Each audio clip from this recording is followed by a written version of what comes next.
Hello and welcome back to another episode of Tobacco Road and Abroad. My name's Gareth Parsons, joined by Aiden Moore.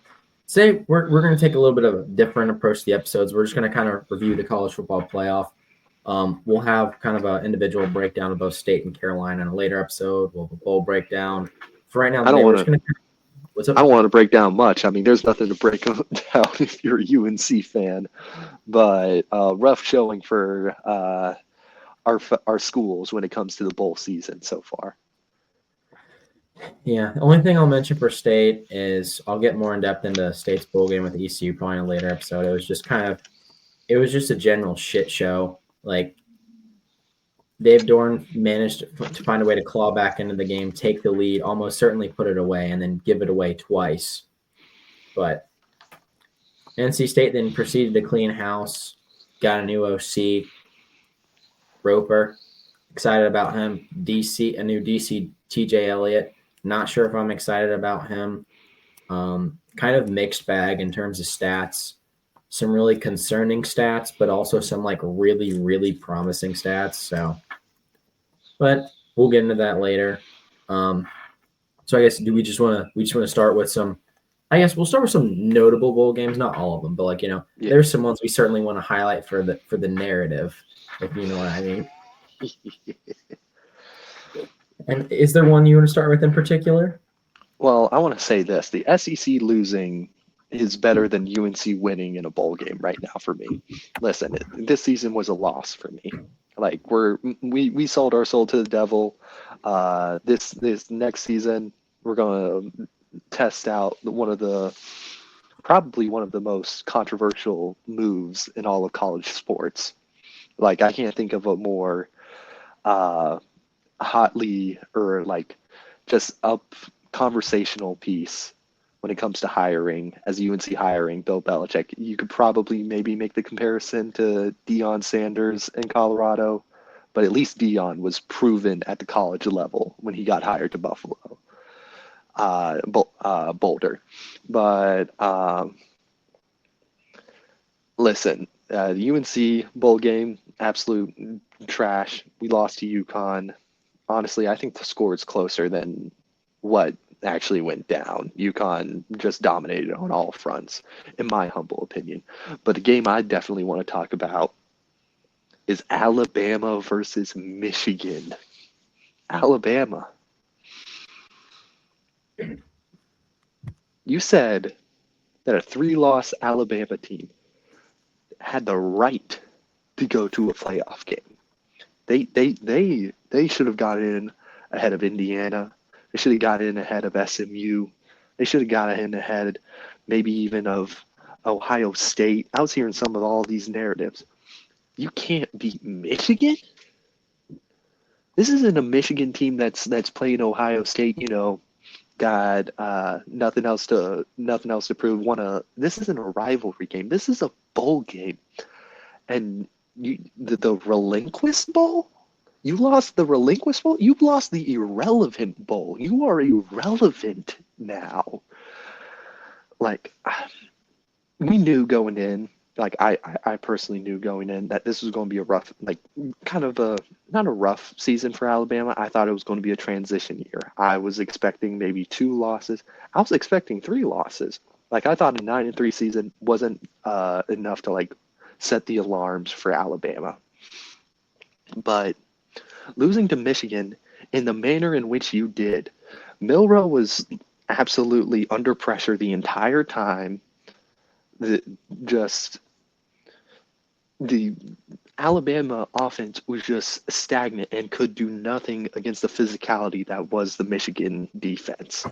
And I just think it's a very interesting game narrative wise, especially when we were talking all about this SEC dominance. This SEC, it just means more.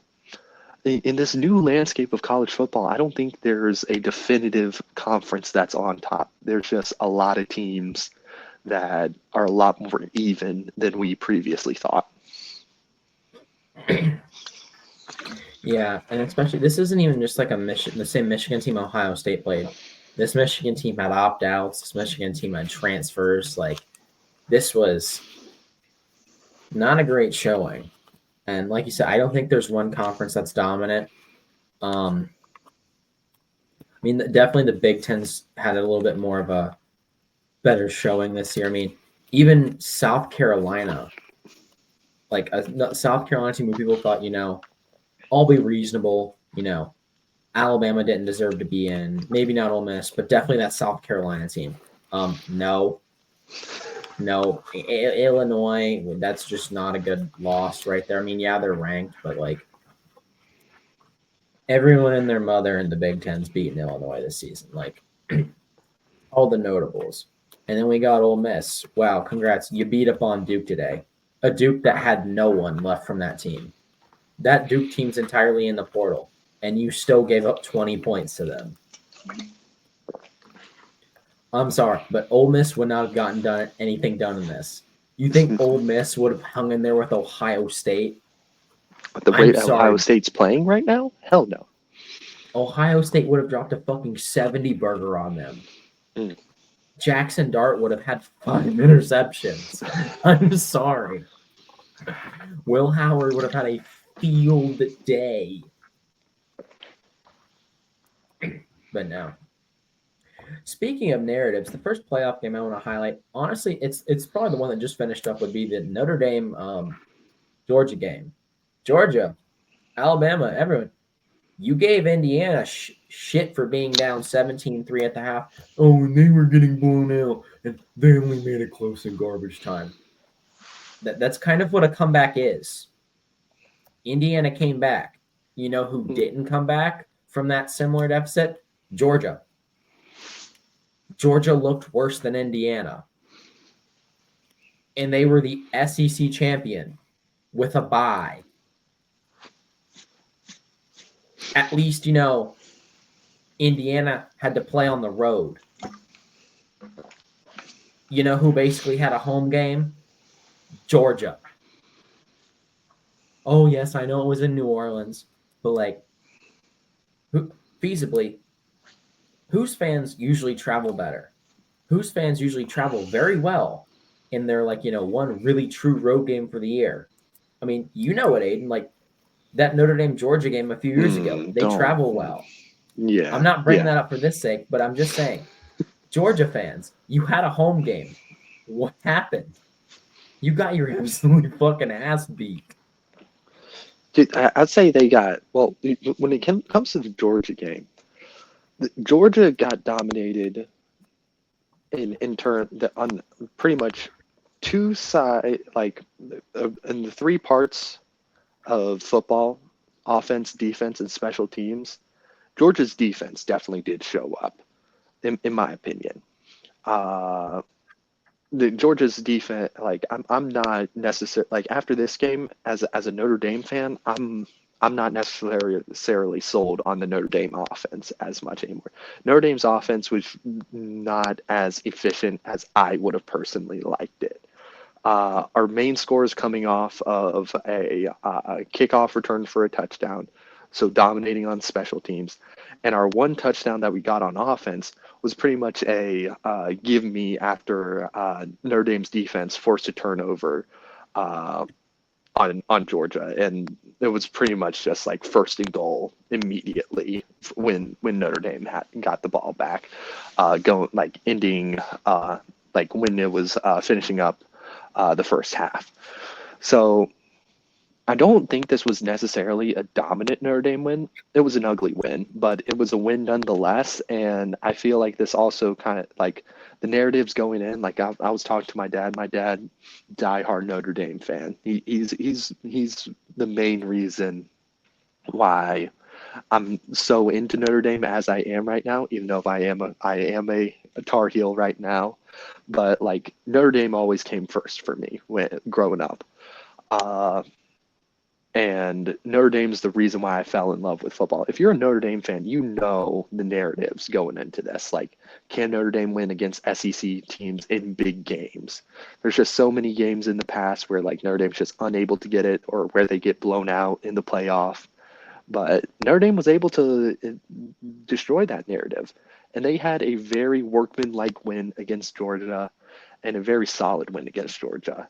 I have holdups when it comes to Notre Dame's offense. I think they are definitely going to need to clean some things up going up against Penn State. But that Notre Dame defense, that's a top defense in the league right now, in my opinion. Yeah, I do think Notre Dame may have an easier time with Penn State. No disrespect to Penn State, but I feel like they haven't even looked really good in their wins. I mean, that's also credit to I think Boise State and I mean the SMU game they blew them out, but like the Boise State game, like they threw everything they had at Ashton Genty and still couldn't stop him. He still had like 130 yards. So, granted, they do have a pretty dominant defensive line, but so does Georgia. So,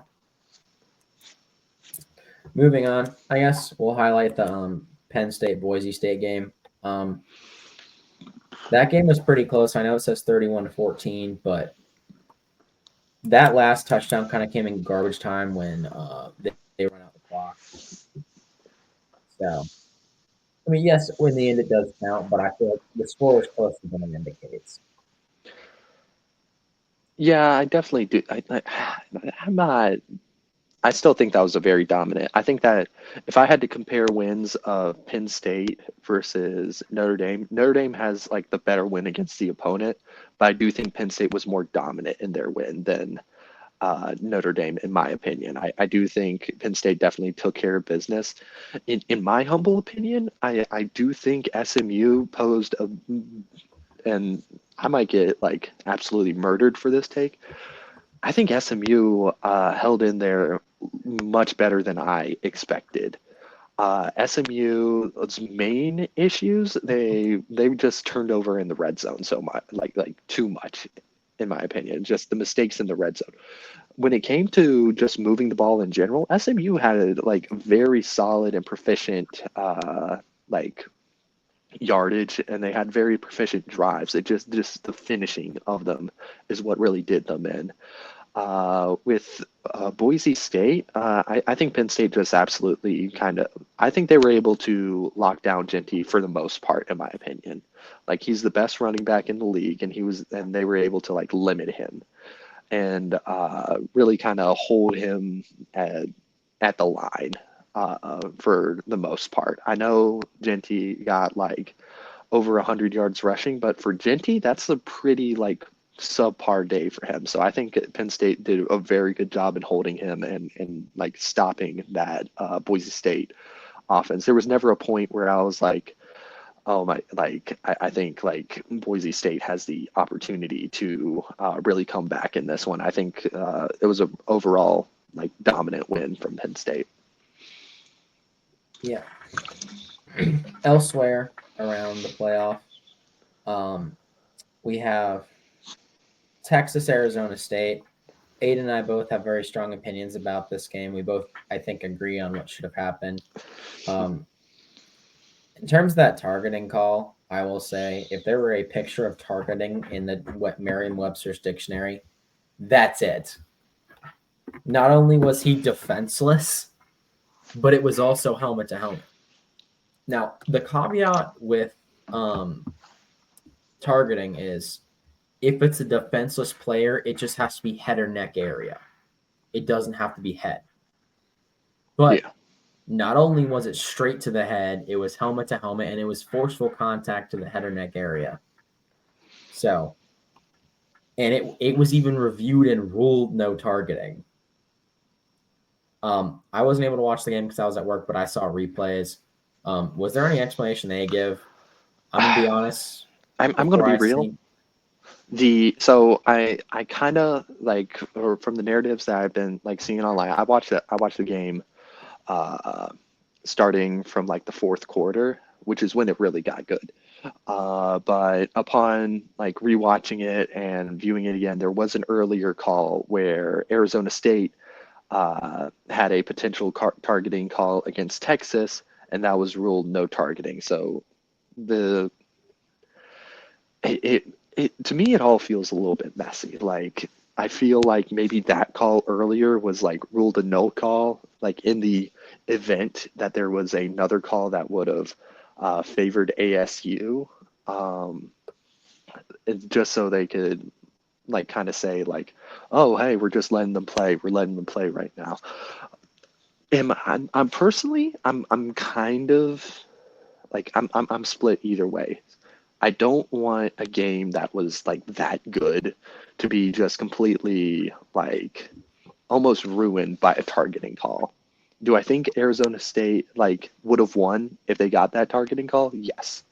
But I just think like I do think Arizona State was robbed a little bit, but I do think the better team did win in the end. But I do want to like give like I'd like it's just a scenario that I'm very split on. I do think that should have been called targeting.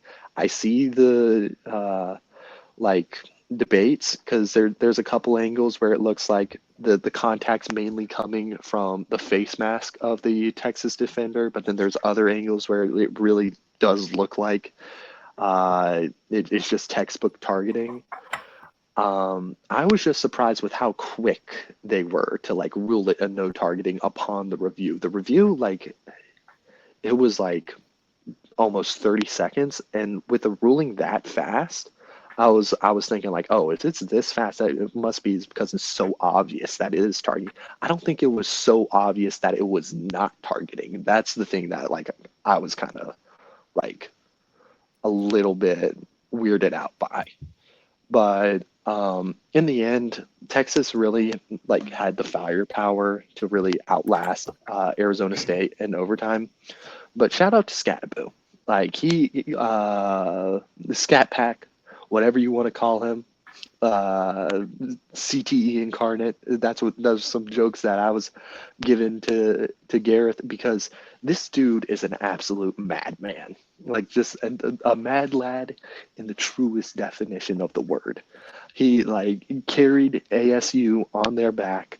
And in like that last touchdown that he had, where his offensive lineman just kind of almost like carried him over the goal line, that was just it was a moment that like just really gets your blood boiling and go like hell yeah, this is some high quality football right here.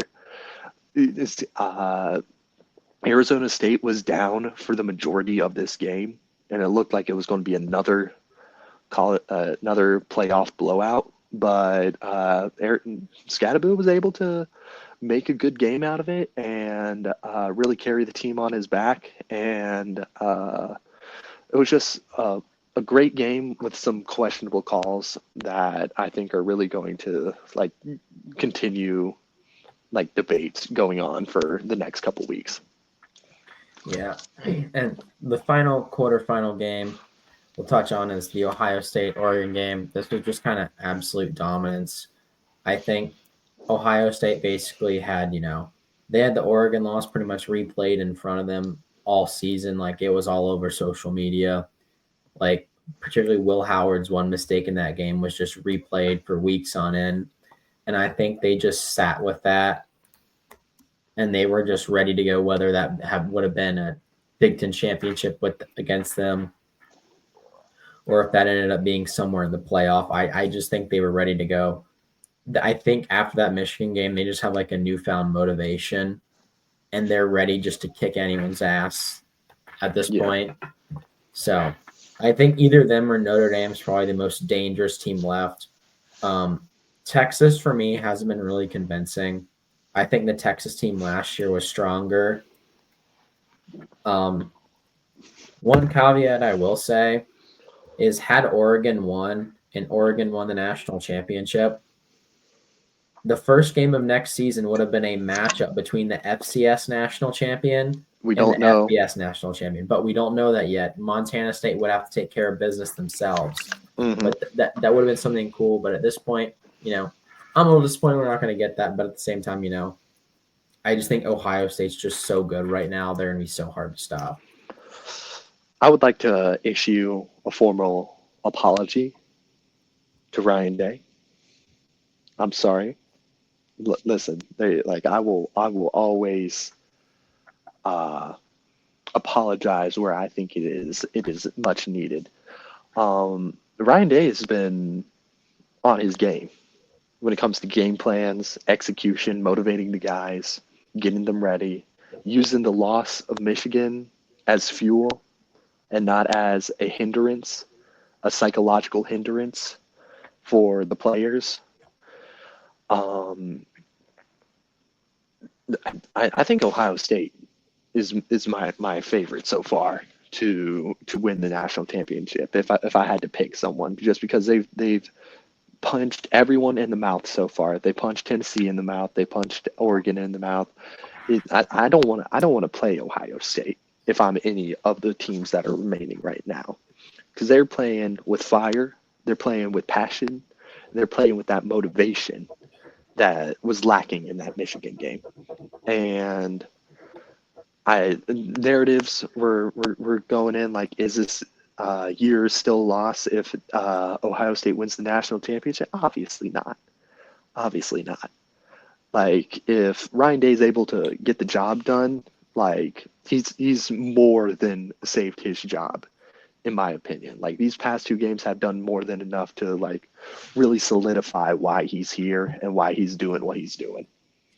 Yeah, I agree. Now they'll always the nice thing about rivalries is they'll always be a part of you where like no matter what you accomplish, if you don't beat your rivals that year, there's like some feeling of like they won't have a feeling of complete satisfaction this year by not having beaten Michigan. Mm-hmm. Like, because they didn't do it all, they'll always be like the what ifs and like what could have been. Now, obviously, you win a national championship. I don't think you should immediately be thinking, oh, well, fuck, we didn't beat Michigan. Yeah. Like, celebrate. That's one thing to talk about in the offseason. Like, where do we go forward? Like, where do we go forward? Like, say Ohio State wins the national championship, and they want to go, where do we go forward to improve upon, try and form our own dynasty from here? Mm-hmm. I think problem numero uno they need to look at is the Michigan game. Yes. That is what's kept them out of Big Ten championships, playoffs, past couple of years. So that's exactly what they need to look at right there in terms of just they win the national championship, even if they do it in a dominating fashion. If they want to look at ways they can improve next year, they need to look at different ways or different levels of execution they can apply to that Michigan game. That needs to be their kind of next step in, hey, what can I improve upon? Speaking of improving upon, one narrative that I really want to talk about right now is the narrative of playoff seeding right now. So every team that had a bye lost their game, and now we have a Final Four comprised of all teams that played in the first round. Do you think there's an issue when it comes to the way matchups are aligned in the college football playoff right now? And is this something that the committee really needs to hammer out? In my opinion, sorry, I'm trying not to cough. There we go. In my opinion, I think there isn't an issue yet.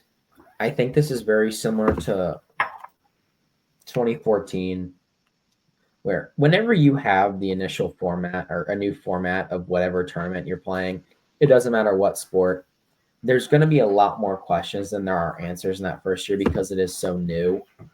Like it's going to be, there's going to be things you need to shake out. You need to feel things out because you're not going to get everything right the first time. Yeah. Now, in my opinion, do I think we necessarily need to look at reseeding? Not yet. I think this could just be a fluke year. I do think in most years, I do like the idea that the 4 highest ranked conference champions get a bye. Like, I'm not in the camp of these people that want to completely devalue them and do away with conference championship games. Yeah. I don't think that's the direction we need to go. I think we actually need to incentivize them. And I don't think we need to harm teams for playing them either. I think whether or not you agree, whether or not you think Alabama or whoever could put up a better fight against Penn State, at some point, it's about playing the cards are dealt. Yeah. Like, yes, in the old playoff, we always heard about it's not the four most deserving teams, it's the four best. Well, okay, we have a 12-team playoff. It's about the most deserving teams. Other sports, other NCAA sports, it's about the most deserving teams. Yeah. You know, college basketball, it's quite literally who did you play and how did you play against them. College basketball even goes as far as to it takes things into account. Now, I'm not saying college football needs to do this. It even has something where they factor in what they call luck. Like they factor in like half court shots, buzzer beaters, they factor in bad calls. That's what the luck factor does. I think they've overscienced it, but they're at least making an attempt to try and get the most deserving teams who, have played their cards well. They've like taken care of business. And they're even trying to help teams rationalize losses, which I think is a step in the right direction. Maybe two. I do think there's an argument there that could be a little too far, but like at some point, you got to play the games. Yeah. Like, and I'm sure you probably were about to bring this up. There's kind of a joke going around on the internet saying SEC and hypothetical matchups and stuff like that. The SEC is undefeated in hypothetical matchups, but and I understand the SEC arguments about strength of schedule to a certain extent, but at some point you just got to show up and play. Yeah. Like, I'm sorry. Like, you choose to be in the SEC. If you really think that playing an easier schedule will benefit you, I think you first need to look at the non-conference schedules some of these SEC teams play. Like, okay, yes, I know everyone plays at least one FCS team a season outside of maybe Notre Dame. But like, also look at when the SEC teams play these FCS teams. The week before rivalry week or the week before probably the most important game in the SEC season. Not at the beginning of the season as like a warm-up. Not like you're trying to get the boys in shape. Like middle of the season. And they play one less conference game because of it. So don't sit here and tell me you have it so hard. No, You purposely do that. Yeah. But like you said, I don't think we need to look at seeding just yet. I just think that everything's hyper under a microscope right now because the SEC didn't perform. And I think when ESPN's little baby doesn't perform, they tend to try to rationalize shit and say, the seeding. No, I just think that's just a cope at this point. Like, yes, it is an interesting point that people bring up that, hey, all the teams with first round buys kind of got their shit kicked in. Like, I do think that's something to keep an eye on. Like, if this happens again, say next year and even the year after that, like, okay, maybe it's time to reevaluate. Yeah. But I don't think we can devalue the conference championships like that. But I do think there's kind of a middle ground where we can, better evaluate the seeding while still holding value in these conference championships. Because if you're just going to devalue them, why play them? Like, why have them? Yeah. So, what do you think about this?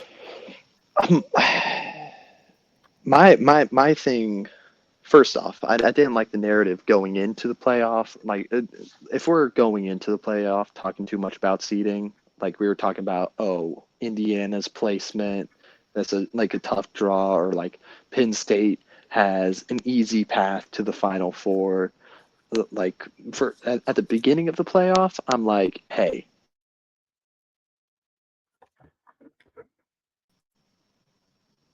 I'm like, do you want me to restart?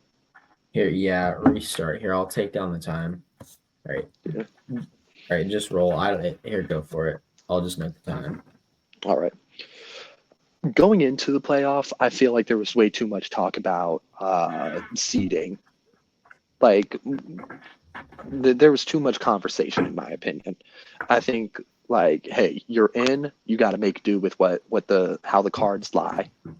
I think Penn State may have had an easier path to the Final Four than most other teams, and that's concerning considering the fact that they lost the Big Ten championship. And this is that now that might create the narrative. Like, do you even want to win your conference championship? If this narrative continues moving forward into a couple years, I definitely do think we need to reconsider how seeding is done.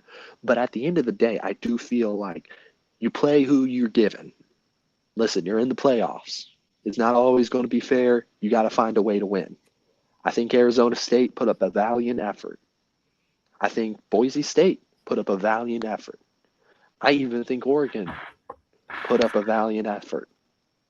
I think Georgia put up a good effort. SMU put up a good effort. Indiana put up a good effort. Best effort that they could, in my opinion. I think the best team is destined to win, not like in a given game. And that's how this playoff is organized. It's not always going to be fair. I want to see this format for at least one more year, if not maybe 2 more years. Let's see how it is, and then we can start reassessing. Like, we want to, because the first seed in every traditional bracket should have the easiest path to the Final Four. That's just ratings wise. Like, if that just goes down to ratings, that goes down to rewarding the wins that were had before, and that's just how sports works. And if we're seeing the number 1 seed always go into a dogfight on their first game, I can understand that's not the best for ratings. I can understand that's not the best for the game. It's not the best for incentivizing being the best in the regular season. But still, we have to remember, like, going into the playoffs, we can't be talking too much about, like, oh, this system's broken already. We got to have faith in the system. We got to test it first. This is the first test out of many tests. We don't know if this one's the outlier. We don't know if a couple years down the line we could see, like, oh, year 1, that was just a weird year. Just so happened to be the first year that we see it. I don't want to blow this system up already when we already did so much to change it. In my opinion, I wanted to go from a 4-team playoff to an 8-team playoff. But I'm somewhat digging this 12-team playoff, and I just want to, like, sometimes we overreact too much. We just gotta, let's see how it plays. Let's just see how it does, and then we'll make adjustments moving forward. I think reseeding might be inevitable in the future, but nothing in history is inevitable. Shout out to my old history teacher, Dr. K, for teaching me that. There's no inevitabilities. We don't know that reseeding is inevitable. We can only make these theories and hypotheticals and these ideas to see that say that, but at the end of the day, we don't really know. That's sorry, Aiden Yap session over. I do think that raises an interesting point, though, about the number 1 seed going into a dogfight. What I will say is, if you look at things logically by the seeding, Ohio State was technically the lowest available seed for Oregon to play. Yeah. So even if we did reseed, Oregon's still getting their ass fucking bashed in. Yeah. But okay, I could understand, like, you know, if like a Clemson or an SMU moved on, like, the argument for reseeding. But still, if I'm being honest, I think that bye is your easy matchup with the low seed. Like, I feel like I get the NFL where they kind of reseed it, but I'm also kind of of the mind, if you get a bye, I kind of feel like you really shouldn't have a say in, like, you know, what team you play. Like, you get who you get at that play. Should you have an automatic bye if you have the conference championship? Like, should Boise State and Arizona State have that automatic bye? I do think because that Boise State bye is what kind of led up to the Penn State easy win. Yeah, I do think they deserved it. They definitely earned it. Based on their logic, it is the 4 highest ranked conference champions. So that does make sense. And since, they are ranked higher than the ACC conference champion, that does make sense. I do see the logic in that because I do feel like Boise State was a good team. I just think Penn State did play one hell of a game. They were able to someone was finally able to stop Genty. But like I said, I feel like with the buys, like that's just like you're playing one last game. And I know, sometimes there's arguments with buys. Some teams with buys, like, particularly you see the argument with college basketball conference tournaments. Sometimes those one seeds off that buy can come off kind of flat.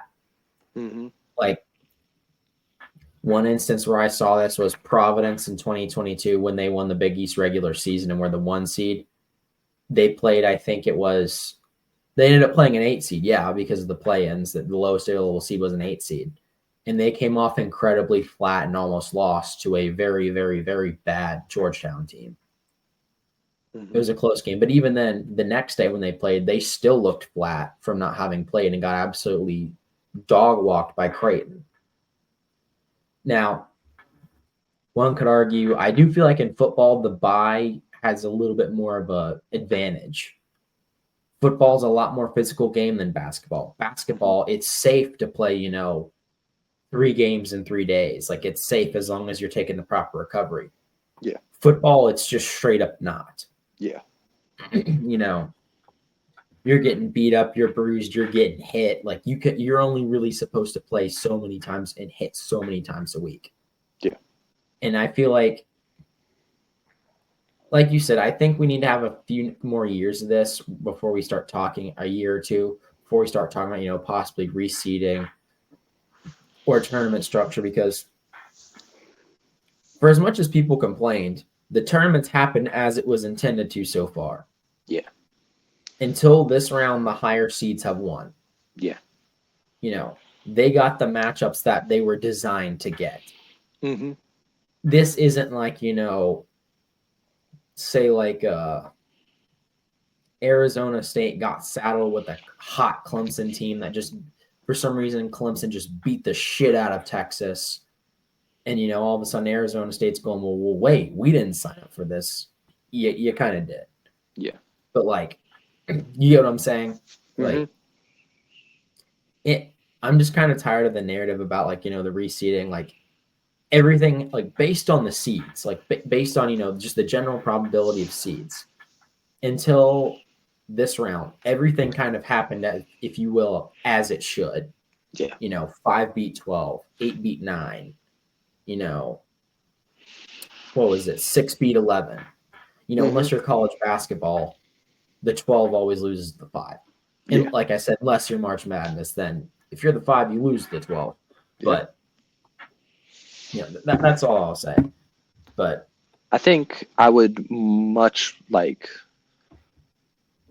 if anything, if any change could be made in the next couple of years, maybe the best move might be, instead of reseeding, let's just save the first 4 buys for the best 4 teams.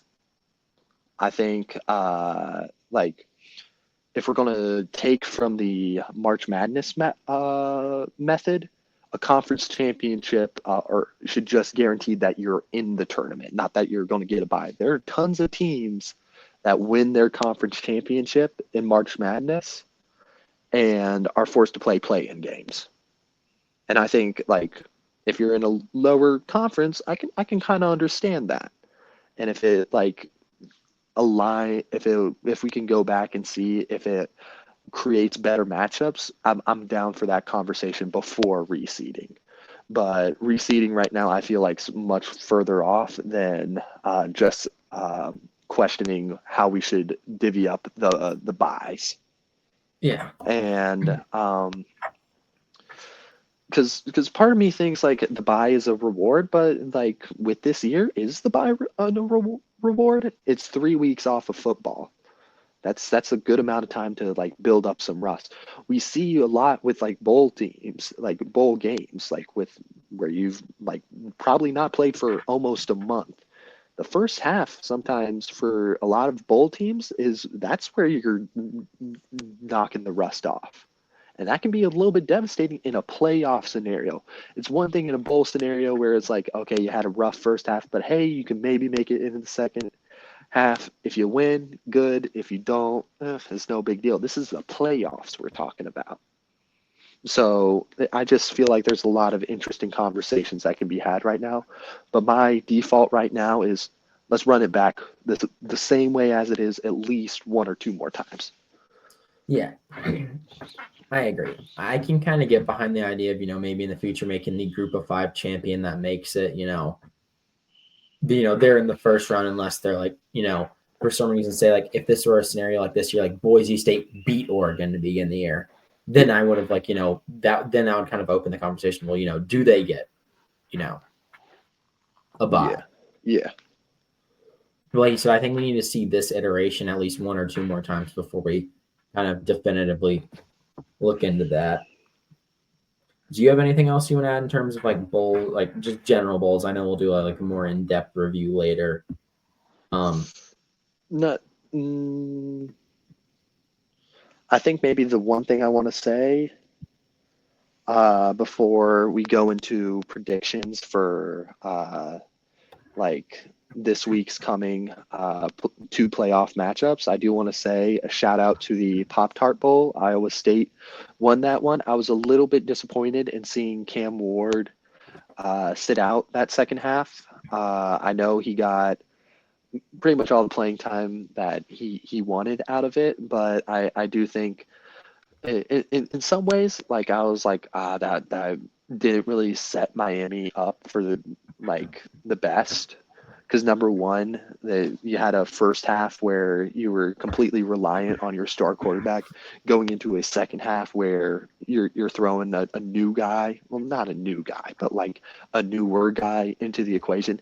That's good for if you want to train up your young talent to see how they're going to respond in the next year, which I think a lot of bowl teams should adapt, especially in like low bowl games that have no playoff implications. I think it's a good time to let some of the newer talent play in these bowl games. You want to see what the future is like. You want to see if, hey, do we need to pull from the transfer portal? Do we need to recruit? I want that. That's what I want the bowls to be, first and foremost. I want it to be like, for me, bowl season sometimes is a preseason for the next year. And it sometimes is like a good, like, hey, good dessert for a great year for some players. Like, had a great year. Let's go into the bowl and just have one hell of a last ride for the fans. I like that too. But I like prioritizing like the younger talent. In this scenario, I didn't like it as much because we were throwing a younger quarterback into the fire into the second half. He didn't have the first half to warm up and like really play, and which just kind of like leads me to like kind of theorize a bunch of like what ifs. Like, what if Cam Ward played the rest of that game? I think that was like, it was already a classic game, but we could have had like another amazing performance out of Cam Ward. Probably like, I thought like both teams were like, at the first half, I thought both teams were on track to like at least score both over 60. Like, Yeah. like it was a great game. But I don't want to put it like the loss solely on Cam Ward. That's a little bit unfair. I never want to like criticize a young athlete for making a decision that's the best for him and his family. If that was the best move for Cam Ward and his family, and that put him in the position where he wanted to be for the draft, good on him. But I like, sometimes you can look at a thing that was good for a person and just go like, dang, I wish the scenario was different. No slight to Cam Ward whatsoever. I just kind of sit here and I theorize as a fan, what if? Yeah. And like I said, I don't want to pin the loss on him, but I feel like it's honestly worse to play one half and then just opt out of the second, because he solely played that game just to get the record. And I get you want the record, but at the same time, don't, like, when it's clear you're like, I mean, he's not the only reason lost, but when it's clear you are what's like keeping your team just a neck out and had just like a hair in front of the other team, why give up on them? Like, Or why start? Why start if you just want the record? Because then I'm like, you put yourself in danger in that first half just for the record. Like then at that point, if you were going to sit out the second half, I thought it would have been best to sit out for the whole game. But you yeah, can't change certain things. you can't change certain things, but at the same time, I feel like it's kind of disrespectful to the fans and it's disrespectful to his teammates. Not that he's the only reason they were still in that game. I mean, obviously, you had the receivers and running backs making plays, but like, there were people that because you opted into the bowl game were there to see you play. Yeah. There were people because they wanted to see Cam Ward Miami. And no disrespect to the backup, but like they wanted to see Cam one last, vintage Cam Ward performance before he's off in the pros. There were people there like, I want to see this team have an offensive showing. Mm-hmm. And then you just opt out at halftime. And yeah, I know, like, injuries and all, but I have a bigger point for bowl games on this. How often, and I know, I forget what the one example is. People always refer to this one player who was like some sort of first round pick, and, his career was over. But, like, how often does that actually happen is my question. Because we hear about, the fear. I say something, and people can only usually come up with one or two examples. I don't think that's a good enough reason to sit out your bowl game. Like, wow, you found 2 pieces of anecdotal evidence to sit out of thousands, probably thousands of other data points. Yes, I forget, like I said, I forget the name of the guy. Was his injury gruesome and horrific? Yes. But it was also gruesome and horrific. And you're probably saying, okay, you just said that twice. How often do injuries like that happen in football? Not often. Like, yes, is it possible because of the nature of the sport? Oh, absolutely. But there's things now like insurance that we could honestly, with NIL, build in incentives. If you want your players to play in bowl games, start putting into their contract. Maybe they don't get the full amount if they don't play in the bowl game. Mm-hmm. But like, yes, I realize you want to prioritize your health, but I'm still not a fan of sitting out bowl games. And I'm even less of a fan of half and half because at that point, like, you're not getting extra money to have that record. Unless he really thought having that record would boost his draft stock enough where if he got hurt, he would cancel it out. Mm-hmm. But that's really all I have to say on that. We're back. Moving on to the NFL. Definitely some things to talk about. Obviously, being a North Carolina sports podcast, obligatory mention of the Panthers. Not a great showing versus the Bucks. Like I said, I think part of this game is just kind of what Aiden and I have harped on all season with Chuba Hubbard out. When offenses become predictable, particularly at the high level that the NFL is, Mm-hmm. I mean, you're not really going to get much done. I mean, credit to Bryce and the rest of the offense. Turnovers were really a non-factor in this game. I wasn't able to watch this game, but when it comes down to it, when I saw the score, I'm like, oh, damn, we must have turned the ball over a lot. They really didn't. Like, the Panthers didn't really turn the ball over. It's just they couldn't move the ball, really. And our defense, like Aiden and I were talking pre-show, the defense just wasn't there. You give a quarterback like Baker Mayfield ages of time to throw, and it doesn't matter if you've got the best secondary in the league or the worst. If you give a quarterback in the NFL time, he's going to perform open heart surgery to a incredibly successful degree on your defense. I mean, Baker Mayfield just opened up the Panthers like he was in the back of a cheesecake factory. It was absolutely crazy out there. That's elite ball knowledge. If you know, you know. But I want to say this. Unfortunately, I think maybe this performance from Baker Mayfield might have been some bad karma on my spot. A couple weeks ago, I made the prediction that Baker Mayfield was going to have 5 touchdowns against the Dallas Cowboys. The Bucs lost to the Cowboys. But Baker Mayfield heard my prediction. He was like, Aiden, you know what? I can't let you down. I'm going to dice up your team in front of you. on national television. And he proceeded to do so, throwing for 5 touchdowns, 359 yards. Absolutely devastating. But great performance by Baker Mayfield. Going into the draft, I definitely want to see the Panthers select an edge rusher. And I think that's going to do numbers in helping aid the Carolina defense. Watching this game, yes, like I think there was some stagnation when it came to the Panthers offense, but at the end of the day, I do think this loss kind of boils down to the inability to rush with quarterback and put pressure on Baker Mayfield. Yeah, I agree. And Baker, as much as people like shit on him, like Colin Coward shits on him and stuff like that. I mean, he's a decent. I mean, he's a good quarterback. He won the fucking Heisman. Like, what are you gonna do? He won the Heisman. He's a good quarterback. Now obviously, Bucks currently in the driver's seat of that NFC South playoff spot. Atlanta can snag it from them if they do beat the Panthers and Tampa Bay loses. But honestly, I have faith in the Panthers. Now, I will say Falcons with their revamped offense, Michael Penix Jr., they have a quarterback who's not banged up, who's not coming back from some horrific leg injury.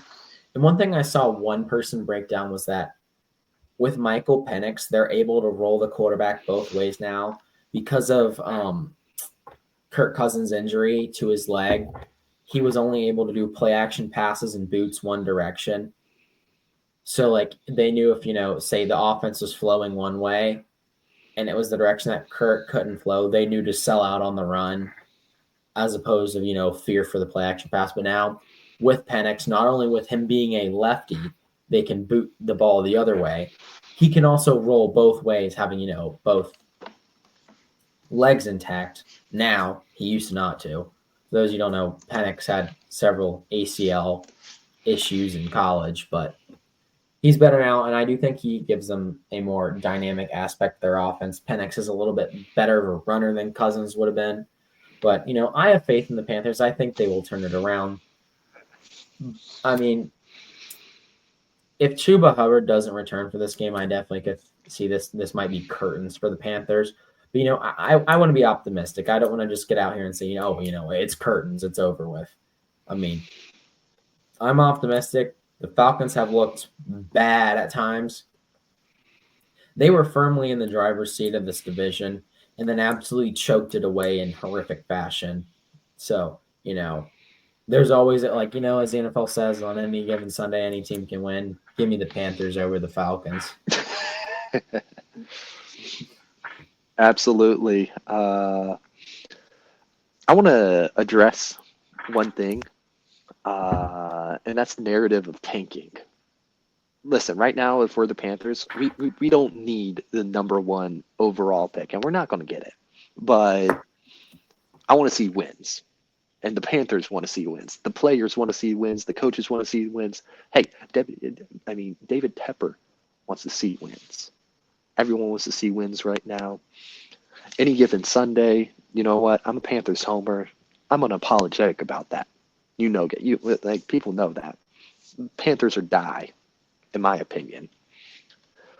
I'm getting the Panthers when it comes to the Falcons. I think I don't know. Panthers could edge something out, and I'm excited to see it. But that kind of goes into our Week 18 analysis and breakdown. I want to talk a little bit more about some Week 17 games that I saw that I thought were at least notable. One of them being the Chargers absolutely whooped the Patriots 40-7. That was an absolute massacre of the Patriots defense. Just overall great performance by Herbert, throwing for 3 touchdowns, 281 yards, and a very solid Chargers rushing attack. We just all saw it all come together in that game, and I'm very excited to see how the Chargers are going to be doing in the future. They do have a playoff spot, if I'm not mistaken. Now, like They it do. is secure. It is secured. I'm excited to see how they're going to run in the playoffs. Very embarrassing loss for the Patriots. I didn't think it was like I thought the Chargers were going to win, but I didn't think it was going to be this bad of a loss. Another game I want to highlight: Bengals Broncos. Bengals stay alive in the playoffs. They're in kind of a survive and advance mode. They need a bunch of stuff to happen to still make the playoffs, but they're still in the picture right now. Joe Burrow able to throw for over 400 yards and threw 3 touchdowns against the Broncos, making it just an absolute solid win in overtime. Bengals edge out the Broncos 30-24. Really good game for the Bengals. I thought their defense kind of showed up a little bit more in this game, which is what I like to see. Obviously, in the fourth quarter, there was a little bit of a breakdown when it came to the Broncos, the Bengals D, but the Bengals able to respond and send the game into overtime. Just great performance overall by the Bengals. I want to see them try to make the playoffs. Like I want to see the cards lie in the Bengals' favor right now because I'm a Joe Burrow fan. I really want to see him do another playoff run this year. But any takeaways from this game? The only takeaways I really have is I feel like Joe Burrow needs some help. Mm-hmm. If Joe Burrow were on a team that was securely in a playoff spot right now, he would be the far and above MVP. Like there would be no question about it, even above Josh Allen. But because his team's sitting at 8-8, he's not in that conversation. But I feel like he's had the pressure on him all season with how bad his team has been. He has had to be perfect in order just to give him a chance to win. And like he has taken that pressure in stride. If you just get Joe Burrow a defense, that Cincinnati team is a Super Bowl contender. That offense is crazy. That is probably the best offense in the NFL. I think it's similar to that Chargers team, probably about 10 years ago, where they were number one in rushing offense, number one in passing offense, number one in touchdowns scored, fewest turnovers, and they didn't make the playoffs. They were one of the greatest offenses statistically in NFL history, didn't even make the playoffs, and it wasn't even close. They weren't even close to making it. Now, I think this Bengals team, they do have a chance to make it, and I think if they make it, they could make some noise. Stranger things have happened in the playoffs. I do think with how high-powered that offense is, and, sometimes defenses just kind of figure it out in the playoffs. Some rise to the occasion. And, sometimes they don't. But like I said, it keeps their playoff hopes alive. One game that I particularly found interesting for me was the Falcons and Commanders, the battle of some of the better quarterbacks from last season in college. You had Jaden Daniels and Michael Penix Jr.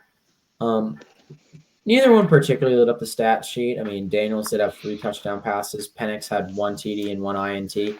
But I don't think they've completely turned their offense over to Penix. They've got a bigger rushing aspect to their offense than the Commanders do. I mean, as I do say that, Jane Daniels did have 130 yards on the ground, but he is more of a pass. Daniels is more of a pass first, run second guy. In college, they used to run with Daniels, but I think injuries are so much more of a concern in the NFL, where I think the Commanders decided as an organization that Daniels needs to be running needs to be kind of, he's gone through his progressions and there's nothing there. They need to keep the design runs to a minimum because of just how hard people hit. But on the flip side, the Falcons, like I said, more of a rushing heavy attack. They've got Bijan Robinson in the backfield, 1,200-yard rusher, 4th most rushing yards in the NFL, 5th most carries. He's got decent yards per carry. So I think just with how their offense works, I don't think Michael Penix is going to be slinging the ball as much as he was at Washington. but he's definitely someone I want to keep an eye on. Um, you have any thoughts on that game, or is it just Uh, Daniels is just continuing to prove to me that he is one of the most valued rookies in the league right now. Able to really help pull the Commanders into a prime playoff position. I'm really excited to see him and the potential run that he might have in the playoffs. I'm really high on the Commanders right now. I think they just continue to kind of prove doubters wrong, and I'm high on them. I'm high on them. That's all I've really got to say uh, about it. yeah? Looking at some of the other games that happened, um, not many really noteworthy games outside that. I will say Lions 49ers. I know you're saying Gareth 49ers are eliminated. This is kind of a get back game for the Lions here. The 49ers beat the Lions in the NFC Championship last year. Uh, well, the Lions struggled a little bit with the 49ers. The 49ers kind of did look like their old selves. But the Lions were able to persevere. I mean, Jameer Gibbs kind of took over 117 yards on only 18 carries and a touchdown. Jared Goff, 300 yards, 3 touchdowns. Like Lions finally got past their boogeyman that was the 49ers. Firmly in the driver's seat for the 1 seed unless they lose this week. All they have to do is win or tie, and they have that 1 seed on lock. So, and I And think, speaking of their opponents, the Vikings got a solid win against the Packers this previous week. Vikings just overall pretty solid win. Sam Darnold throwing for 377 yards, 3 touchdowns. I'm really going to be excited for this Vikings Lions matchup. Uh, but if I'm not mistaken, hang on, I decided I want to fact check myself uh, before I. Nope. I was going to say, like, I believe the Packers beat the Lions, but I was mistaken on that one. It was the Bills a couple weeks ago that beat the Lions. I thought it was another case of Detroit hangover, but I was mistaken on that.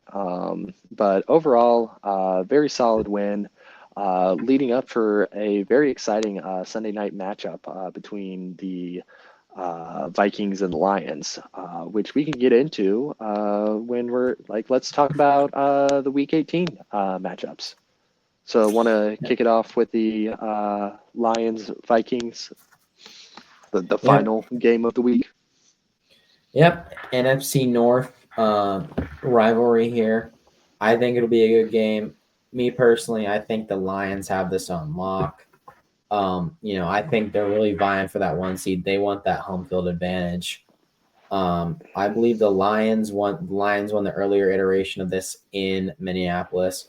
Lions will have the home field advantage. The first one was a close affair. Vikings had an early lead, but Lions were eventually stormed back. Um, like I said, I think the Lions are going to handle business here. I don't think it'll be a blowout, but I think it'll be a comfortable win for Detroit. I mean, obviously Minnesota is no slouch of a team. They're 14-2, but I think they'll be at home. They'll be feeling good, especially with Aaron Jones being questionable. Their running back. I think this could be a good win to finally cement the Lions as not only number one overall seed, but the bye and home field advantage for everything pretty much up until the Super Bowl. Yeah, yeah. I'm.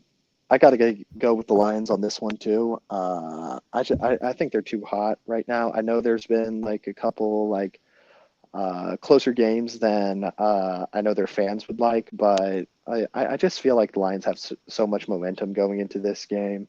I think it's going to be an offensive shootout between Jared Goff and Sam Darnold. try telling somebody that like a couple years ago, they would not believe you. But I'm pretty excited for this game. Like I'm just expecting a shootout overall. Like that's what I'm expecting. I don't think it's going to be a comfortable Lions win. I do think it's going to come down. Like I think this might go to overtime. I'm not going to lie. I think the dramatics of the game are just going to like really play a factor. I think the Vikings are going to show up on this one, but I do think the Lions are going to just have the edge in the end. And in the event of a tie, which I don't think will happen, the Lions still get the first seed in the NFC. Yep. Other games around the league that have bearing, we've got Bengals Steelers. Bengals, they win, and some other stuff have got to happen for them to make the playoffs. Steelers have not looked great. They're pulling currently a Mike Tomlin special. Steelers looked like one of the hotter teams in the NFL. They're middle towards 3/4 of the way through the season. I mean, they still are safely in a playoff spot, and I think they may even have like the number 3 seed, 3 or 4 seed, like kind of upper seeds. But I like the Steelers, but with how hot Cincinnati is right now, and Joe Burrow is gunning for that playoff spot, I've got the Bengals in this one. And not necessarily, I don't think that the Steelers are going to play like a bad game in terms of turnovers. I just think that this Cincinnati offense is too high powered for them to keep pace with. I'm not saying the Steelers have a bad offense at all, because they have a pretty good offense, but they struggled to kind of get it going against the Chiefs. And I know this Cincinnati defense is not that Chiefs defense. The Chiefs have one of the better defenses in the league, although that defense is not as good as it was last season. But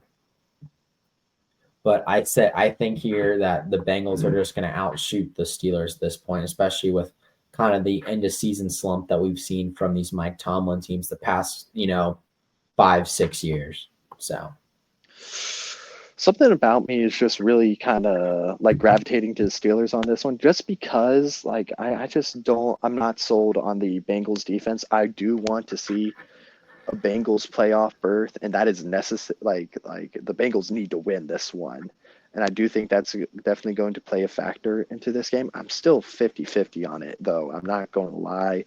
Like I got to take into account the Steelers slump that's been going on, but I just also need to take into a fact that the Bengals defense, like I'm just not necessarily sold on it. But if push comes to shove, I'm going to have to go with the Bengals on this one. I do think that they just have so much to lose. They have so much to lose, to the point that, and the Steelers don't have as much to lose, to the point I think that's going to really affect the play of the Bengals defense. I think this could be a good opportunity for them to really not prove their worth, but really show them, show the moneymaker, show the fans that there's still hope in Cincinnati. Yep. Another game I want to highlight is the where is it? Chiefs Broncos. Currently, I think Patrick Mahomes must not be starting if the line here is in double digits for Denver. Patrick Mahomes must not be starting. So now that the Chiefs have safely locked up the 1 seed for the division, I've got the Broncos in this one, especially if, with that line, Mahomes is definitely not starting. I mean, it is a home game. The the Broncos almost got them in Arrowhead. So that was also a close game.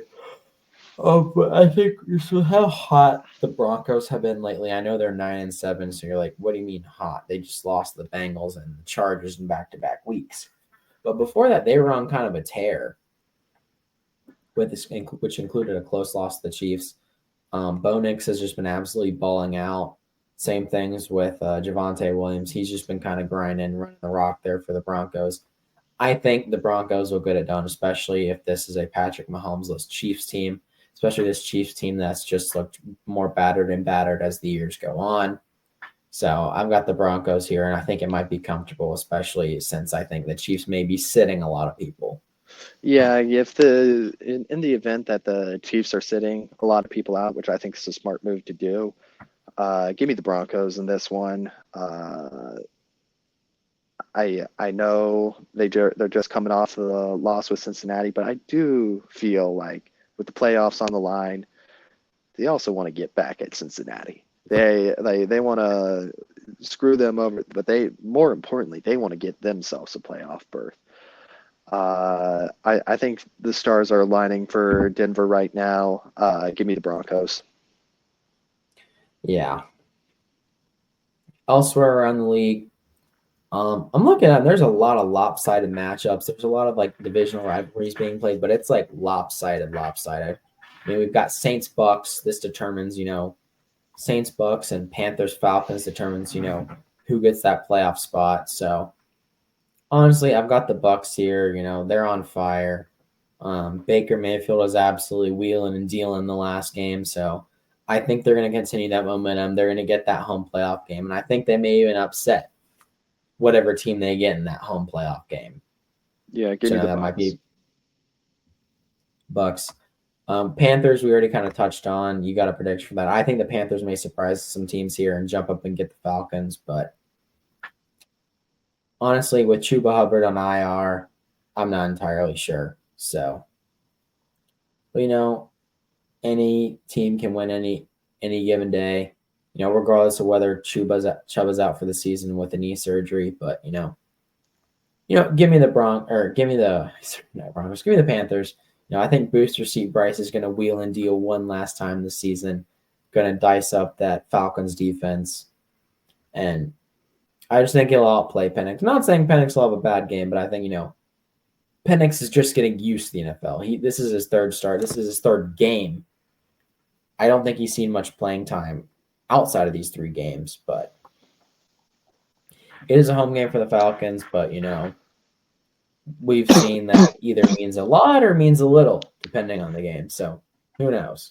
I've got the Panthers. Give the Panthers. I already said that. One last showing for Booster Seat Bryce for next season. Elsewhere around the league, like I said, a lot of lopsided matchups. I mean, we've got Chargers and Raiders. I think the Chargers will handle business there, no problem. 49ers, Cardinals, neither of them are making the playoffs. Cowboys, Commanders. Like I said, another very lopsided one in terms of record. Bills, Patriots. I think this will be. It is a home game for the Patriots, but I think this may be a candidate for BTA, especially to the Bills' credit, they were the first team to break the Lions flu curse that we've talked about on here so many times. They were able to get it done against the Patriots. Now the Patriots almost pulled it off, but Bills are coming off playing the Jets. Yeah. The Lions hangover's gone at this point. Yeah, so I think this is a candidate for absolute just belt ass right here. Same thing with that Chargers Raiders matchup. That's just another belt to ass candidate. One team that I'm kind of concerned about, at least when it comes to the playoffs, is the Houston Texans. They don't look convincing whatsoever. They're playing a 3-13 Titans team that honestly, how the Texans have been playing, I could see Tennessee jumping up and getting them.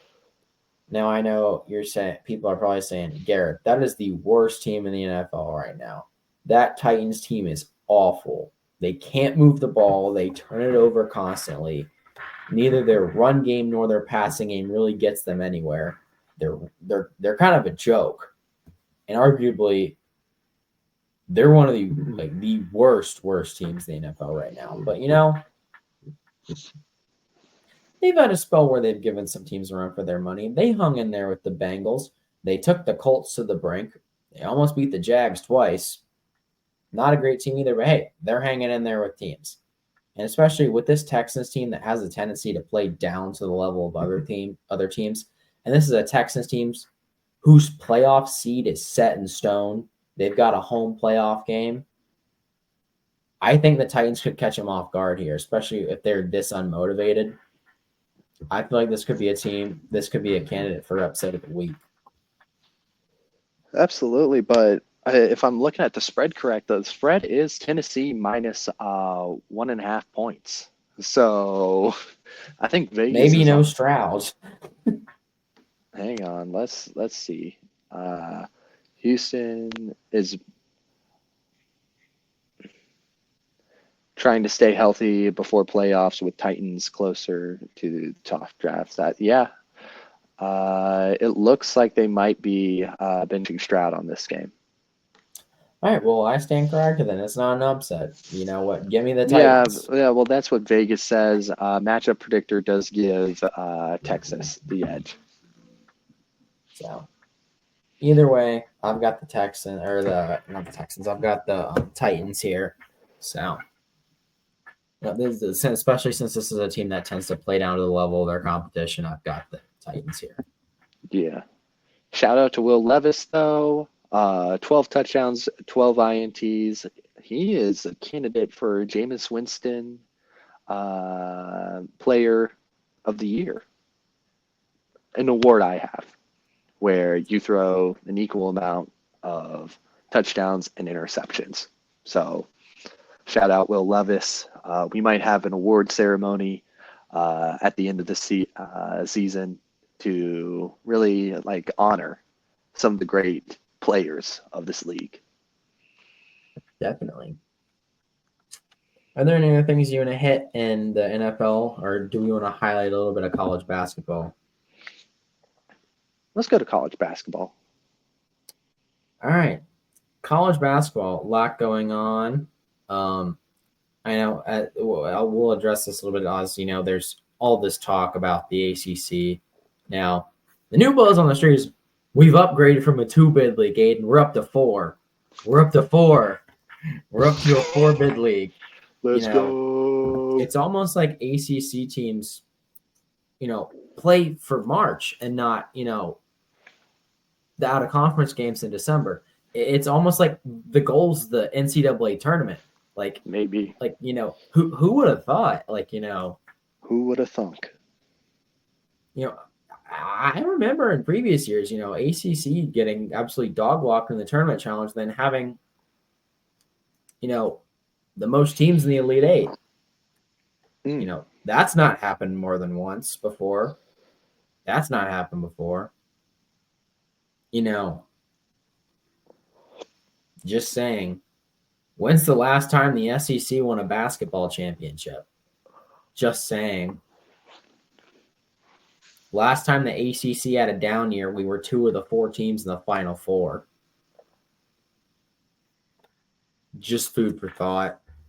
Yeah. But in all seriousness, I guess I'll start with NC State's game against Virginia. I mean, it was frustrating. Keats didn't really make many second half adjustments. He's back to kind of his old self. He let Virginia back in that game, but with how with how UVA shot from 3 in the second half, I was talking to Aiden pre-show. When cheddar cheese looking white guy decides to just start knocking down threes, your day's over. If white boy decides he gonna shoot and make it, especially in the volume and percentages they were making it. But the thing is, that's the beautiful thing about college basketball. If some dude just decides, hey, I'm going to go off and then never score a point again, your night's over. You're done. And obviously there's a whole host of other issues, second half, NC State couldn't hit wide open shots. So can't really complain there. But I will say, at least with college basketball, if you're getting wide open shots, you're at least doing something right. The scheme is working. It's just you're not finishing. I just think NC State needs Mike James to come back from injury. He's a Louisville transfer who's kind of known for being a spot-up three-point shooter. I think that'll really kind of complete and round out the team as they make a push towards March. You got anything to add for Carolina, Aiden? Carolina, this past Wednesday, lost to Louisville, and what was a close game at times, but like near the end, it just absolutely was falling apart for Carolina. Unable to get the rebounds that were necessarily, and unable to really get some of the get off good shots. That was another thing that I noted when watching that game. It's just Louisville's defense was really on lock when it came to like the pivotal moments, making it really hard for Carolina to put up any threes or put up anything substantial. The offensive movement was just kind of lacking in those final minutes, and that's what really would cost Carolina the game. With some also like some costly turnovers. I'm still pretty. I'm kind of cold on Carolina right now when it comes to making the tournament. I think there's definitely some changes that need to be made.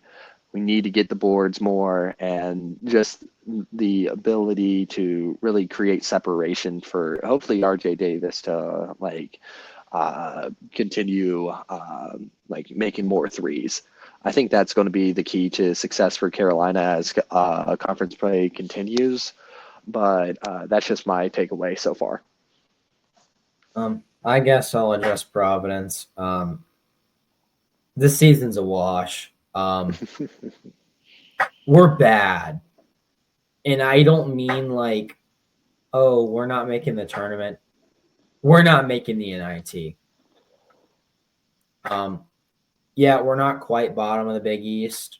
I mean, DePaul still exists, but DePaul is 9-5. They're 2 games better than we are. That Marquette game was ugly.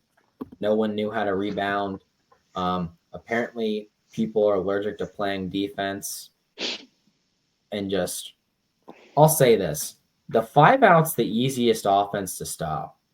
If you can just play fundamentally sound defense and make them resort to shooting these like wild threes, I said it. If you can find the recording out there on the internet of Providence's Big East tournament game against Marquette last year. I said it there.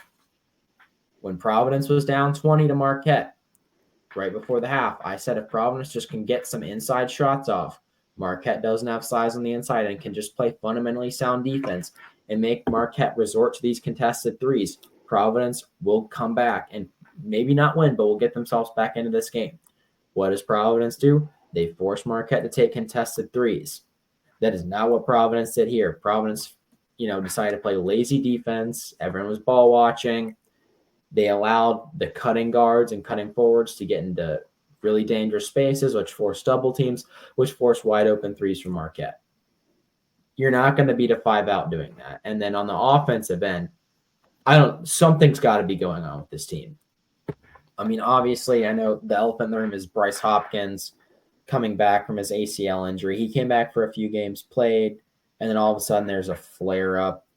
I'm not discounting it, but just what they're saying and what's being put out and what's actually being, played out in actuality are not lining up.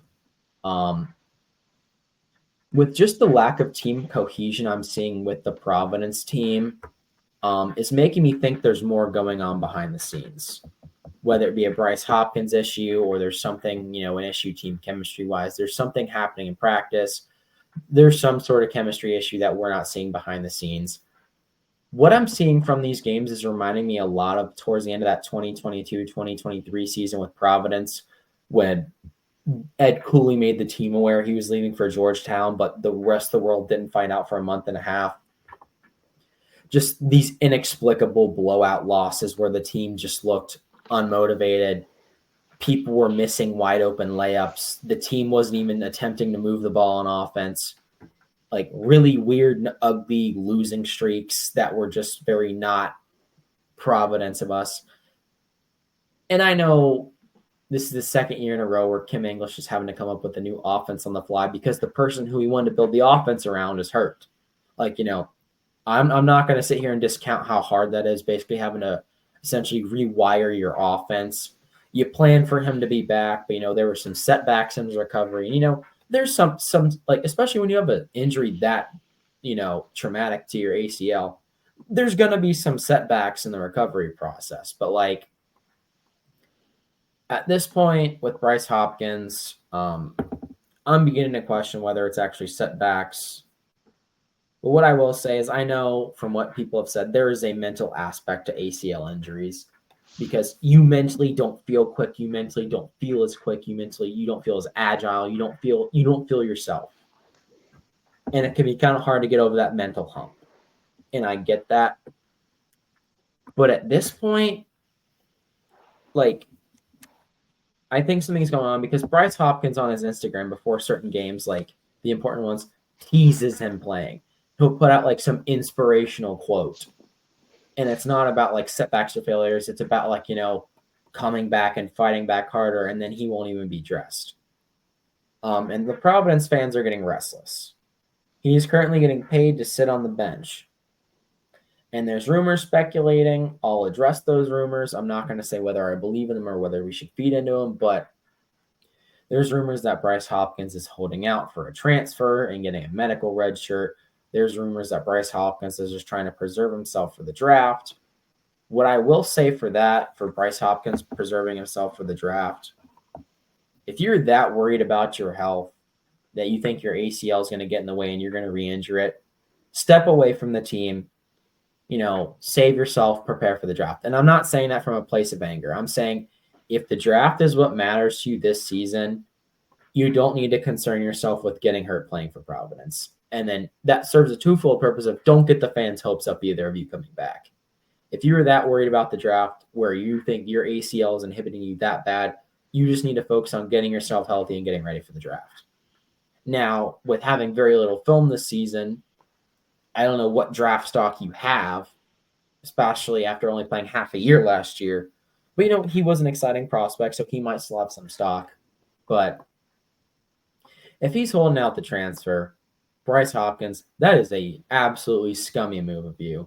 Like, I'm talking Ed Cooley level of move. Like, I am not kidding. Like, if you're planning to transfer, just say it now. Like, you're leading the fans on.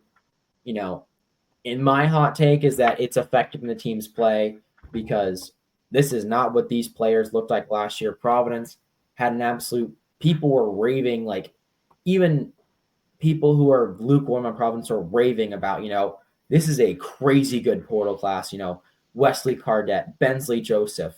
Bensley Joseph was one of the knockdown three-point shooters in the ACC last year for Miami. He was a hot man. Absolutely cold this season. Wesley Cardette did great things last year. Kind of cold. I mean, and I know other than that, Providence is a pretty young team. You got people like Anton Bonk who are finally coming onto the scene. The redshirt freshman from Vanuatu. Yes, that's a real place. Look it up. Really small Pacific island. We've got Oswin Owuse. He's tall. He's going to be good in the future, but I think translating to the college game, he is still 17. He's still a kid. Like that transition to Providence and, this physical style of Big East basketball has been kind of hard. He's having trouble catching the ball, particularly through contact, which, like I said, with how physical the Big East is, he's a big dude, but he's tall and skinny. He's not muscular. So I think, get Ostwin in the weight room, bulk him up for next season. He'll be good. Yeah. But what I will say is some fans are calling for Kim English's job. Providence is 7-7. We've lost some absolute head scratchers. We lost while it was at, neutral site. It was technically a home game to St. Bonaventure. But then Providence has also had some really close calls with some mid-major teams. But then blows out BYU, who's like nationally ranked and the best three-point shooting team in the nation. My take on that, it was a fluke, BYU live and dies by the three. That night, BYU died by the three. The three just was not falling for them that night. So,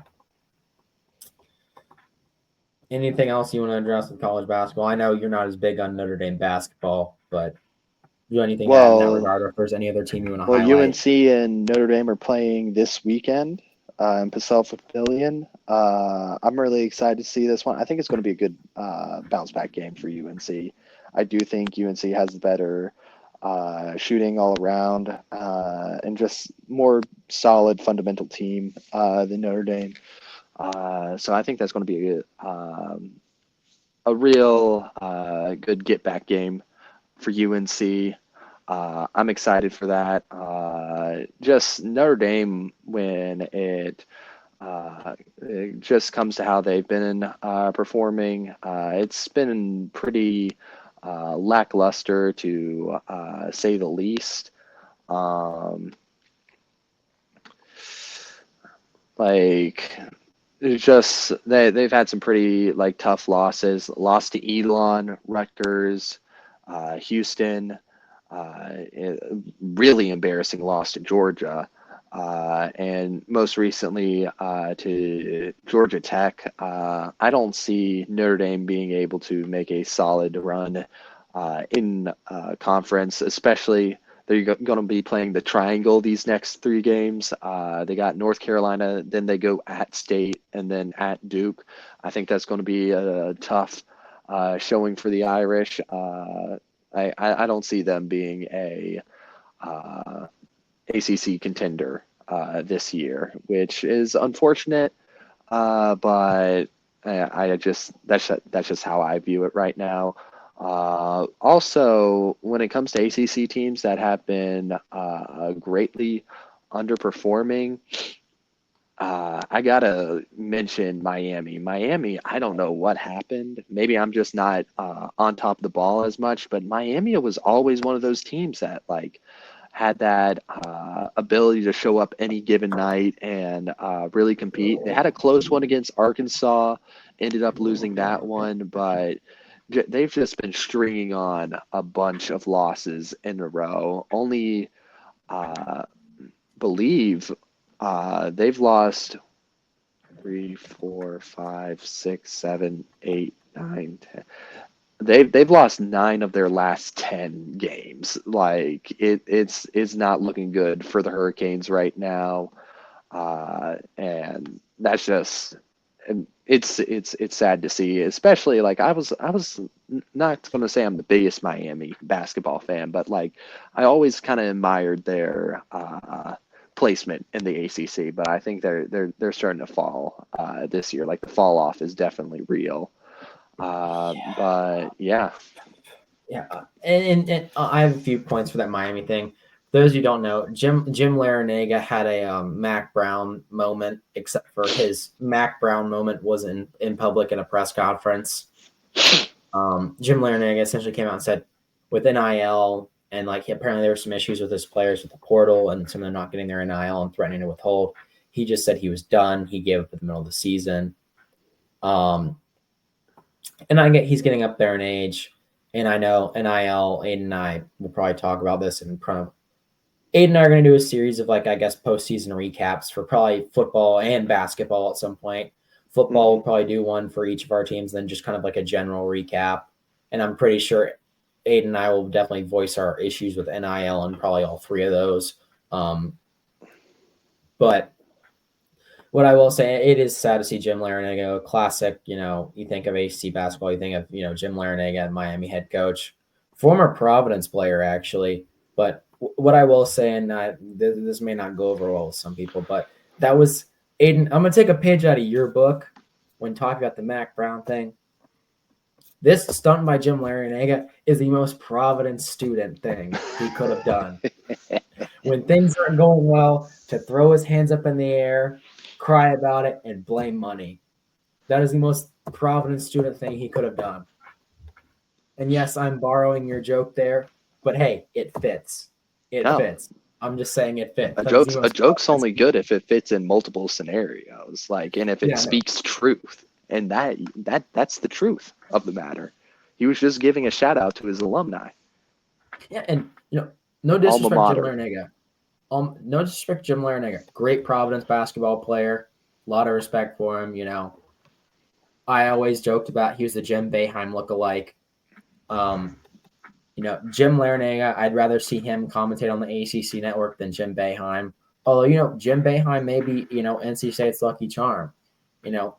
I remember against Louisville, NC State hit a 3, and, the team reacted how, most teams react when you hit a three. The bench goes, a little wild. And he's like, what are they celebrating for? There's not a lot to celebrate for in Raleigh. And then NC State proceeds to win 9 games in a row. But no, I always thought of him as kind of like, the Jim Larned or the Jim Boeheim lookalike. But you know what? Jim Boeheim may be the Walmart version of Jim Larinaga. I know Jim Larinaga didn't have the national championships that Boeheim had. But, his Miami teams, even if they weren't tournament contenders, especially at home, were always kind of dangerous. They were teams you had to watch out for. They always were great shooting teams, fundamentally sound, played good defense, great. Their offensive schemes were never overly complex, but they weren't simple. They weren't, simple to like their own detriment. They were simple, but they got the job done. They played very fundamental basketball at Miami, and it's sad to see him go. But I think we're in a time right now in college basketball where a lot of the old guards being phased out. We saw Roy, Mike Krzyzewski's gone now. I think in the next few years, we're going to see some more of the kind of these old guard being phased out. I think Calipari, we're going to see him go in a few years. Bill Self maybe at some point, but I think Bill Self's definitely got several years left in him. But, it's the era of the new guys, Hubert Davis, Kevin Keats, John Shire. It's the young guys now. It's Shaka Smart, Dan Hurley, I know he's not quite young, but, he's kind of burst onto the scene in recent years after his breakout season at URI in 2021. Like, these people are busting onto the scene now. Like, we're in for a new guard. Gone are the days of, Krzyzewski and Roy duking it out at 9 p.m. on a Tuesday night with the whole world watching. People are still going to tune in the Duke Carolina game, but it's still not like, Shire and Hubert doesn't have that ring to it. Yeah. Keats and Hubert doesn't have that ring to it. It's not, Valvano and Dean going at it. It's not Valvano and Krzyzewski going at it. It's not Krzyzewski and it's just not the same. But I think, we'll have our own big names emerge at some point. What I will say in terms of going back to my Kim English point, Kim English's first 2 seasons at Providence, very eerily similar to Mike Krzyzewski's first 2 seasons at Duke. For those of you who do not know, Krzyzewski's first 2 seasons at Duke, woof. That's all I got to say. Woof. Yeah. Go back and look at them. Woof. Good old days. They are rough. Good days. But no, I think that's all I have to say for college basketball. The only thing I will add is the latest top 25 is a little weird. I know, Tennessee's still kind of, they haven't lost many games, but they also kind of haven't played anyone. Auburn deservedly, I think, has the number 1 spot. I think Duke maybe should be a little higher considering they've beaten Auburn, if I'm not mistaken. Also looking at it, I wouldn't be surprised if Kansas drops a little more after that home loss to West Virginia. That certainly was an interesting one. This Kansas team's been kind of up and down all season. Sorry, I know I'm popcorning, but college basketball, there's 350-plus teams. You're not going to remember everything you want to say at once. Am I wrong? Yeah. 31 conferences. There's a lot going on here. Trying to think. There's a college basketball game near me I could go to tomorrow, Aiden. I have work at the same time, but I could go watch 5-8 Merrimack duke it out with 5-8 Fairfield. Well, this weekend I'm going to be watching App State duke it out with Texas State in some Sun Belt action out in Boone. So I hope to capture some of that this weekend. Maybe I could make a vlog out of it. I don't know.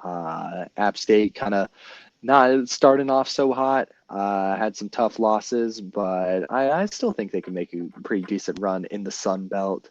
Not starting off so hot in the Sun Belt, though. 0-2, but we'll see how it goes. I kind of want to see if I could try to get some like IRL content in and try to go into some games. I definitely need to try to get a UNC vlog in. As a student, it's just a necessity. I need to do it, especially with it being my senior year. Just we're going all out. We're going all out. It needs to happen, even if it's not a good game, for the content, Definitely. And that's something I should have done with the Providence game, but I didn't think of it with how ugly that Marquette game was. Like it was just bad. Like Aiden turned it on to watch because the last time you watched Providence and Marquette play, Providence put BTA to Marquette, Yep. but Marquette beat Providence for the first time in Rhode Island since I think 1999. So not a great showing. But that's all I have for college basketball. Do you have anything else you want to add? Nothing that I have right now, but with the season heating up a lot more, just know that we're going to be transitioning a lot more to college basketball content. We're going to have a lot more to say, especially with conference play starting. And eventually, like in February, we hope to really get with like some predictions for how conference tournaments are going to go. I'm excited for this run of conference play. Definitely, and especially with college basketball being a little bit more accessible for us, in addition to probably like Aiden mentioned some IRL content. I could probably Aiden will do some Carolina games. Doing this App State game this weekend. I'll probably do some Providence games. Maybe if I have the chance, I could run down and do some Boston College games. Like Boston College is playing Carolina or NC State. I'll probably run down for that. Or if Boston College is hosting like a Duke, I could probably go down for that, cover that as well. But keep an eye out for that We in the gotta see, future. we gotta see when if UNC goes up to Boston College. I might try to sneak in a devious trip to Boston. You know, finally get the two worlds colliding. Oh, yeah, that would be a fun one. But no, I think that'll do it for us here on Tobacco Road and Abroad. Thank you for listening in this week. We'll be back next week with probably another episode. I don't know. It might be our NC State and Carolina review for the season. Who knows? You'll see when it gets uploaded. So we don't know yet. But thank you for listening in. We'll get this up on Spotify. We finally got approved. So we'll start uploading there in addition to our YouTube. Go follow our Instagram. We're making a TikTok soon. I meant to make a TikTok, but I got sidetracked. That's going to be going irrelevant very soon. Hopefully, TikTok does not get banned. Yeah, finally when we get around to making a TikTok, it gets banned. Thank you for listening in, and we will see you next week.